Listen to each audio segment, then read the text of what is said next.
अब लोगों में भी और कार्यकर्ताओं में भी उत्साह है कि जल्द से जल्द चुनाव हों और एक लोगों की चुनी हुई सरकार जो है वो आए और लोग वहां पर अपनी बात रख सकें। जम्मू कश्मीर के लिए टर्निंग पॉइंट है, क्योंकि जिस प्रकार से 5 अगस्त 2019 के बाद एक नया माहौल यहाँ पर आया, नया कश्मीर जो है वो देखने को मिल रहा है। यहाँ शांति है, यहाँ आतंकवाद के ऊपर अंकुश लगा है, अलगाववाद के ऊपर पूरा अंकुश लग गया है। सब मिलके एक यूनिटी के साथ काम करते हैं, मिलजुल के काम करते हैं।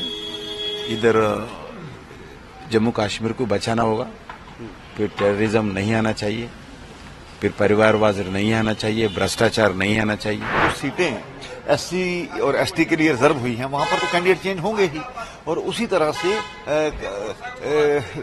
ये 10 सालों का जो अंतर है उसमें कई चीजों का फर्क पड़ता है। कुछ थोड़ा बहुत तो चेंज होने का स्वाभाविक बात है। जम्मू कश्मीर की जनता तो काफी देर से बेसब्री से इंतजार कर रही थी कि भाई चुनावों की घोषणा हो, तो अच्छी बात है चुनाव आयुक्त ने तारीखों का ऐलान कर दिया है।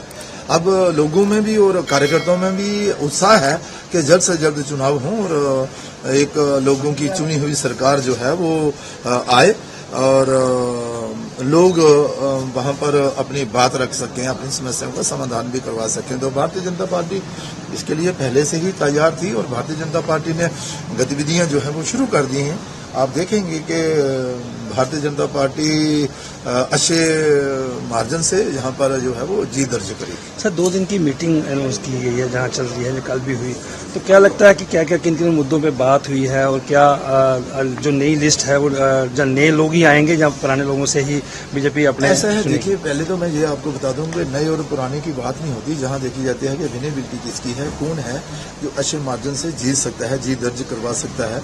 और इसके अलावा फिर जो मीटिंगें चल रही हैं वो इसलिए कि भाई कैसे इलेक्शन को लड़ना होगा। इलेक्शन मैनेजमेंट रहती है कि उसकी कमेटी होती है, उसकी मीटिंग होती है, फिर इलेक्शन कमेटी होती है, उसकी भी मीटिंग होती है, पैनल बनाए जाते हैं और जो कैंडिडेट होते हैं उन पर भी माथापच्ची होती है और फिर वो लिस्ट बनाकर जहां से हमारे कृष्णा रेड्डी जी जो चुनाव प्रभारी हैं और तरुण चुग जी जो हमारे जहां के प्रभारी हैं, तो वो यहाँ से फिर वो लिस्ट लेकर दिल्ली जाएंगे और दिल्ली में फाइनल जो होगा कि कौन कहाँ से लड़ेगा। लेकिन हमें पूरी उम्मीद है कि भारतीय जनता पार्टी जहाँ पर जम्मू कश्मीर में जीतेगी। क्या लगता है कि 90 सीटों पे बीजेपी लड़ेगी जहाँ किसी से कोलिशन करेगी? ऐसा है, ये तो अभी निर्णय जो है वो पार्टी हाईकमान करेगी और बहुत जल्द इसका भी निर्णय जो है वो हो जाएगा। लेकिन भारतीय जनता पार्टी अपने बलबूते पर दमखम के साथ जम्मू कश्मीर में चुनाव लड़ेगी। इलेक्शन जीतने के इलेक्शन जो है उसकी तैयारियां कर रही है और हम काफी जिस प्रकार से हमने बूथ मैनेजमेंट के साथ साथ लोगों को इन्वॉल्व करना, लोगों को तक रीच आउट करना, अपने जो पार्टी मेन जो पार्टी है उसके जो विभिन्न अंग हैं जैसे युवा मोर्चा है, महिला मोर्चा है, एससी मोर्चा है, एसटी मोर्चा, उनको भी करना, त्रिदेव सम्मेलन हर बूथ के ऊपर हमने वो सम्मेलन कर दिए हैं। मैनिफेस्टो लगभग कंप्लीट हो गया है और उसके बाद इस प्रकार के फाइनल टच उसको दे रहे हैं और इसी प्रकार से जो है इलेक्शन मैनेजमेंट इलेक्शन कमेटी की जो मीटिंग कल भी हुई उसको पूरा रिव्यू किया गया है।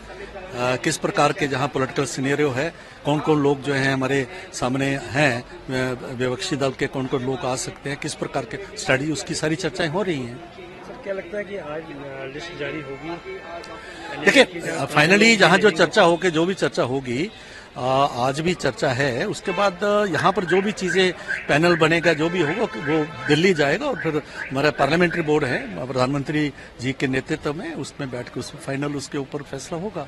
किन किन मुद्दों पे बीजेपी लोगों के पास जाएगी जो मुद्दे रहेंगे? देखिए जम्मू कश्मीर के लिए टर्निंग पॉइंट है, क्योंकि जिस प्रकार से 5 अगस्त 2019 के बाद एक नया माहौल यहाँ पर आया, नया कश्मीर जो है वो देखने को मिल रहा है। यहाँ शांति है, यहाँ आतंकवाद के ऊपर अंकुश लगा है, अलगाववाद के ऊपर पूरा अंकुश लग गया है और जिस प्रकार से यहाँ का नौजवान जो है वो चाहता है कि उसको एम्प्लॉयमेंट मिले, वो तभी हो सकता है कि जहाँ डेवलपमेंट हो। जो बड़े बड़े प्रोजेक्ट्स आ रहे हैं उसमें उनको एम्प्लॉयमेंट देने की जो बात हो रही है और आने वाले वक्त में जैसे हम देखते हैं कि पीछे 2 करोड़ लोग हैं जो आए हैं, टूरिस्ट आए हैं, बहुत बड़ा पोटेंशियल है यहाँ हार्टिकल्चर के लिए, यहाँ एग्रीकल्चर के लिए, जहाँ हमारी हर्बल्स हैं, वो इतना बड़ा एरिया हमारा एग्रीकल्चर लैंड है, फॉरेस्ट है, बहुत बड़ा पोटेंशियल है। लेकिन बदकिस्मती से क्या हुआ कि पिछले साल में एक जो लूज एक्सेशन वाली और सेपरेटिज्म वाली जो है राजनीति थी, उसने 3 पीढ़ियों को बर्बाद कर दिया।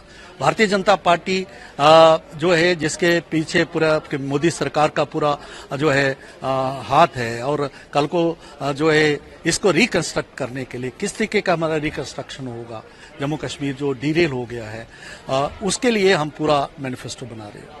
तो क्या बीजेपी 90 सीटों पर लड़ेगी या पोजीशन में रहेगी? देखिए, भारतीय जनता पार्टी अपने तौर पर जो है चुनाव लड़ रही है और हमें पूरा भरोसा है कि हम जो है अच्छी मेजॉरिटी से जीत के आएंगे। कि एक यूनिटी के साथ काम करते हैं, मिलजुल के काम करते हैं।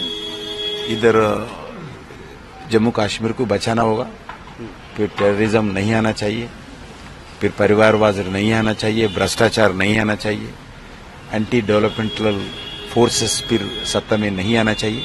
उसके लिए जम्मू कश्मीर के हित के लिए अच्छे पैनल तैयार करना और जम्मू कश्मीर में एक विकसित जम्मू कश्मीर होना चाहिए, इसके लिए पूरा प्रयास करेंगे। सर, जो लोग अभी 370 की बात कर रहे हैं और रेजोल्यूशन इसलिए बात कर रहा हूँ ना, यही बता रहा हूँ। 370 किसको भी, जम्मू कश्मीर आम जनता को, सिटीजन्स को कोई लाभ नहीं। 370 के कारण उनका अधिकार कैटिल हो गया।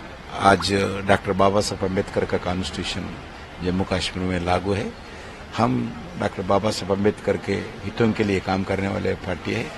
उनके स्पिरिट से हम आगे बढ़ने वाले हैं, उनसे स्फूर्ति लेकर हमारा नरेंद्र मोदी जी काम कर रहे हैं। इसके लिए आज जम्मू कश्मीर में आर्टिकल 370 हटाने के बाद अमन शांति है और भाईचारा है और विकास हो रहा है। स्कूल्स ओपन हो गए, ग्राम पंचायत इस काम कर रहे हैं, रोड मिल रहे, पीने का पानी मिल रहे, गांव में गरीबों को चावल मिल रहे, मुफ्त में चावल दे रहे, अलग अलग डेवलपमेंट, मेडिकल कॉलेजेस है, रेलवे लाइन्स है, नेशनल हाईवेज है, ग्राम पंचायत रोड्स है। हर एंगल पर आज जम्मू कश्मीर पहली बार आगे बढ़ रहे। फिर एक बाद फिर वो परिवार आ जाए तो फिर पूरा पीछे जाएगा। जम्मू कश्मीर को बचाना है। सिर्फ आज भारतीय जनता पार्टी नेतृत्व में ही जम्मू कश्मीर में आज सेफ्टी रहेगा, डेवलपमेंट रहेगा, भविष्य रहेगा और जम्मू कश्मीर विकास भी होगा। भारतीय जनता पार्टी के पास जो मुद्दा है, डेवलपमेंट का मुद्दा है, इंफ्रास्ट्रक्चर डेवलपमेंट का मुद्दा है, विशेष करके सबसे जम्मू कश्मीर में शांति व्यवस्था बनाने का। पत्थरबाजी, अलगाववाद, आतंकवाद, भ्रष्टाचार, परिवारवाद, इन सभी को हमने खत्म किया है और एक नया दौर इंडस्ट्रियलाइजेशन का और कारपोरेट सेक्टर का यहाँ पर आया है। लोकतंत्र की बहाली पहले भी लोकल बॉडीज के माध्यम से और पंचायतों के माध्यम से की जा रही है, तो डिलिमिटेशन करवाई गई है। अब सड़क मार्ग हो, एजुकेशन के क्षेत्र में हो, रेल मार्ग हो, सभी पर एक डेवलपमेंट का चल रहा है। भारतीय जनता पार्टी इन्हीं मुद्दों को लेकर के आने वाले इलेक्शन में जाएगी। मीटिंग चल रही है, क्या लगता है कि मैनिफेस्टो और जो नए लोग होंगे या बाकी जो पुरानों से ही खेला जाएगा? देखिए, ये तो पार्टी तय करने वाली है, इसमें किसी का कोई रोल नहीं है। टीम वर्क होता है, टीम वर्क के माध्यम से ही यहाँ पर बैठेंगे। स्वाभाविक बात है कि कुछ सीटें एससी और एसटी के लिए रिजर्व हुई हैं, वहां पर तो कैंडिडेट चेंज होंगे ही और उसी तरह से ये 10 सालों का जो अंतर है उसमें कई चीजों का फर्क पड़ता है। कुछ थोड़ा बहुत तो चेंज होने का स्वाभाविक बात है। मैनिफेस्टो में क्या खास रहेगा? देखिए, मैनिफेस्टो के पर अभी कमेटी की बैठक नहीं हुई है, सभी बिल बैठ करके निकलेंगे। तो मैंने जो कहा, इन्हीं मुद्दों पर इलेक्शन लड़ा जाएगा लोगों के हितों को देखते हुए। और